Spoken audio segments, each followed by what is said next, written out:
Well, you have been hearing about Buffalo's resurgence for years now, with examples like Canal Side, cars returning to Main Street, the medical campus, and so much more. That's right, but another big transformation going on in the city isn't always really visible from the outside. It involves taking something old and making it new again. Our Michael Wooten caught up with developer Douglas Jemal for a progress report on his projects in this Two on Your Side original.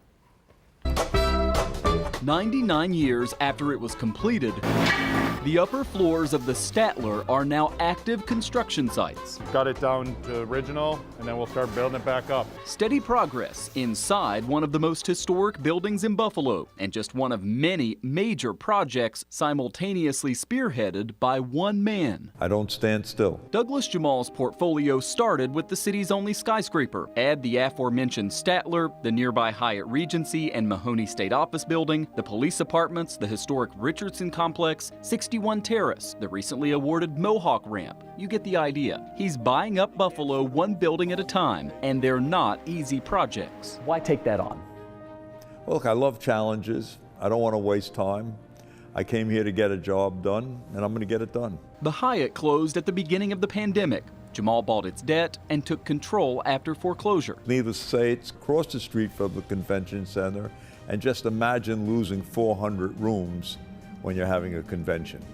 That's why it was very important. After a year and a half, it's reopened and now fully operational. We've hit capacity several times. All 396 rooms have been full and occupied.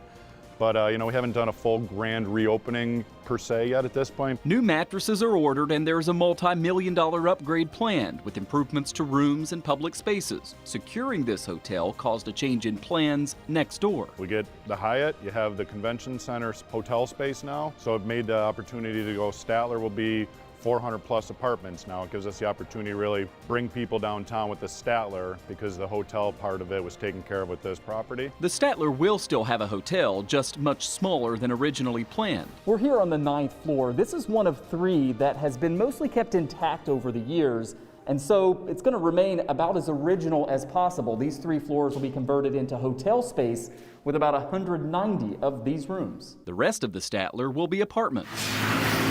The demo happening now, clearing the way for 30 to 35 units per floor, while the basement becomes a parking garage. They'll start pouring concrete soon enough. The ballroom is now closed. One level up on the main floor. What we're doing in here, as you can see, is all the historic repairs to all the terracotta in here that was damaged through the years. The ballrooms are getting a facelift, a century in the making. Jemal acknowledges the Statler is a big job, or as he put it, It's like Humpty Dumpty. We're going to put it back together again properly like it was 100 years ago. expect the public spaces to reopen as early as this summer. As for the hotel and apartments, We're finalizing floor plans as we speak to submit a permit set in the next few weeks. And the intention would be, over the next 12 to 15 months to really flip this building and start occupying it. they've been busy occupying their most recently completed project, the police apartments. We showed you the construction last year. Now, just a few months after opening, the units are almost half full. Meanwhile, the Seneca 1 apartments are fully rented with a growing wait list. And the company is working on 3 more big residential projects downtown. Jemal won the bid to redevelop the Mohawk Ramp with a plan for 800 parking spaces and 200 apartments. Nearby, the old Simon Electric properties will be transformed into 400 units, and the city has approved Jemal's purchase of 61 Terrace, known as the Donut Parking Lot inside the highway loop next to Seneca 1. The lot will be replaced with a 5-story parking ramp and almost 150 apartments on top. Well, look, I love challenges. I don't want to waste time. I came here to get a job done, and I'm going to get it done. And that brings us to one of the biggest challenges, a building almost as old as the Statler and Seneca 1 combined. Jemal recently signed a long-term lease at the Richardson campus. It's like they dropped the castle right in the middle of the city of Buffalo, so it's a very unique building. Initially, the deal includes reopening the hotel, which closed almost 2 years ago, along with the event space that's undergoing renovations right now. This bar wasn't here before. There wasn't a bar in the space before. There's also a new glass-encased wine cellar. Refrigerate it, I'll come in and choose from 120 different wines. And this new staircase will reconnect the 2nd and 3rd floors. When do you envision this being back open for banquets, for weddings, for events? By the summer. The hotel is almost ready as well, with the check-in area moved to the 1st floor and just some minor touch-ups planned.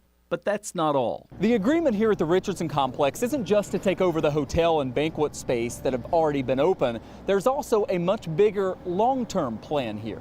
Jemal's company is redeveloping the 6 buildings to the west of the hotel. A couple hundred apartments could be ready to go in a year and a half. Is it intimidating looking at this, knowing what's ahead of you? I love a good battle, so that's why, when I came over to work with Douglas, it was, with the, assumption that we were going to continue to keep cranking away and building, and I love to take on the most, challenging projects we can. So that's definitely what we're doing. These are huge, challenging projects. I'm sure you get the question all the time, how is one company, one man going to do all these crazy big projects? Watch me go. We'll be watching. Michael Wooten, Channel 2 News.